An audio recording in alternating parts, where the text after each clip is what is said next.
मित्रांनो, आज आपण पाहणार आहोत बळी तो कानपिळी ही गोष्ट. एकदा प्राण्यांमध्ये रोगाची साथ सुरू होऊन हजारो प्राणी मरू लागले. आपण फार पाप केल्यामुळे देवाने हा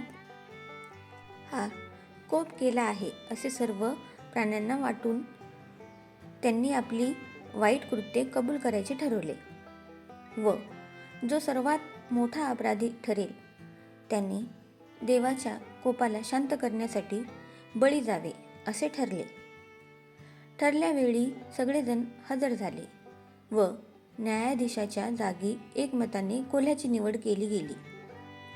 प्रथम सिंहाने पुढे येऊन कबुली दिली, मी फार गरीब कोकरांना ठार मारलं.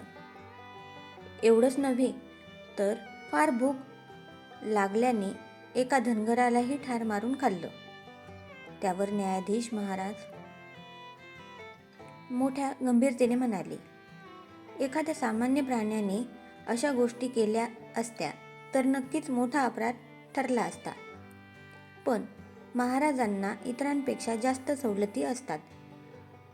मूर्ख बकऱ्यांनी एकच धनगर खाणं हा काही मोठा अपराध नाही. या निकालामुळे हिंस्र प्राण्यांनी कोल्ह्याची तारीफ केली.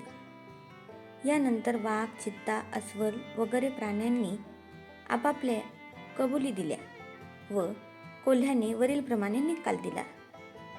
शेवटी एक गरीब गाढव पुढे येऊन म्हणाले, एका शेतकऱ्याच्या इनाम जमिनीतलं मूठभर हिरवं गवत मी खाल्लं आणि त्याबद्दल मला पश्चाताप. काय पश्चाताप? न्यायाधीश झालेले कोल्होबा ओरडले. अरे पाप्या, नक्कीच तुझ्या पापामुळे सध्या हा देवाचा कोप झालेला आहे. यालाच मरणाची शिक्षा योग्य आहे. असा निकाल कोल्होबांनी देताच सगळ्यांनी मिळून त्या बिचाऱ्या गाढवाला ठार मारले. तात्पर्य: बळी तो कानपिळी.